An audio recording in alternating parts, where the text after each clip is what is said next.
Greetings, this is Jefferson with Smarty Streets. I told you I'd go ahead and make a quick demo. It's nothing fancy, and I'll beg your pardon if a phone rings or someone wanders in and doesn't know I'm recording. But I wanted to show you a little bit about our command line interface, also known here as a command line tool, and it runs lists of addresses regardless of how large or small they are. This is a download tool, and I'll just show you and explain as we go. I'm on a Mac, so I'm going to download this version here, get it set up. Sets up mighty quick. I already have a place I like to keep this. Right now it's empty. I'm going to go ahead and put this download, all the information here, into the list processing. Then I'm just going to kill these for sake of cleanliness. Now I've got I've got a log, I've got a do not read me.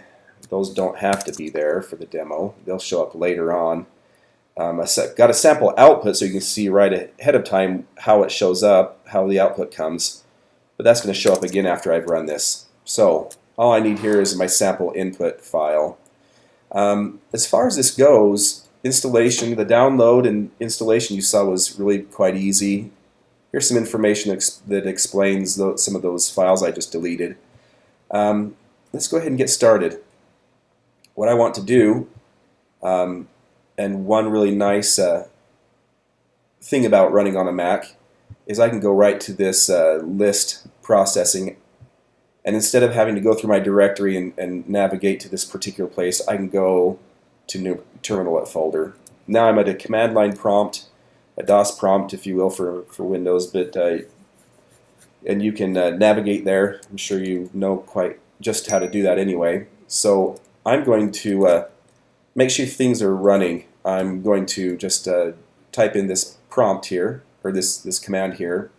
We call it a flag, and I'm going to use /. It works for folks on a Mac, and I'm going to type Smarty list -version, and it gives me a response. It tells me 8.1.5, which is the latest, and that tells me that my invoking the list tool here was successful. So I'm ready to run a list. What do we need to have in order to run a list? There are several flags here. The minimum required is auth ID, auth token, and those values are found right here on your own account. A pair will have been generated automatically when you signed up for an account. That you can always generate another pair if you like. But I take these and I'm going to input them with all these X's. Now the third thing that's required is the input. I'm going to skip down to a shortcut. I like this one. This input line is all we need, and here's the entire command: Smarty list input, auth ID, auth token. That's it.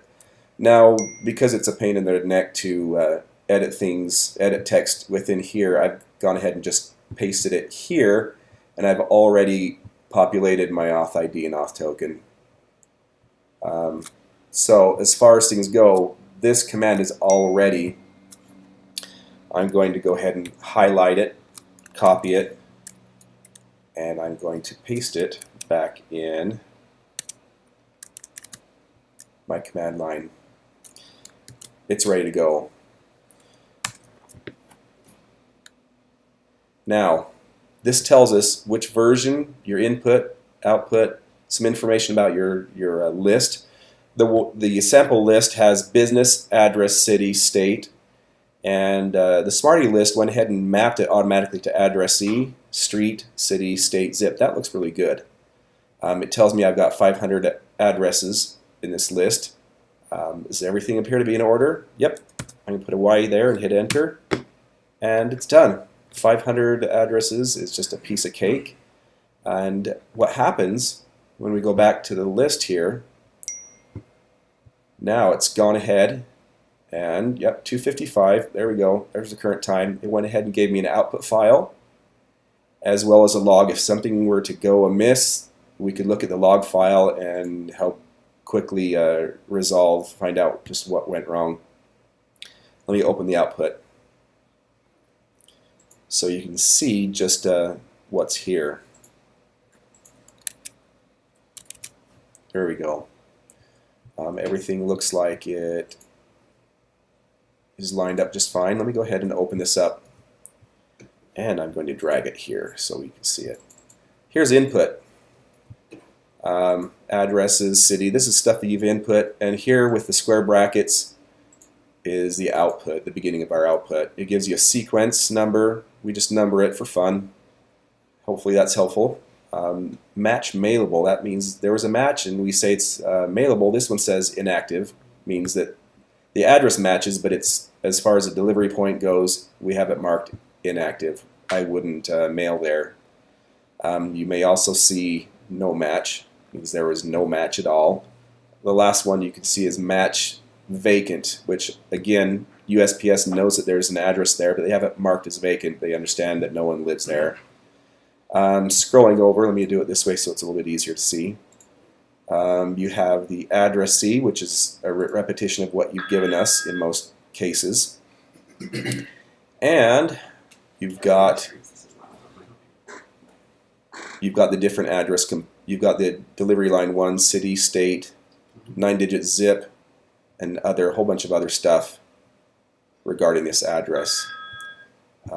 Last but not least, let me show you command line address output fields. Here's an explanation of all the stuff that follows.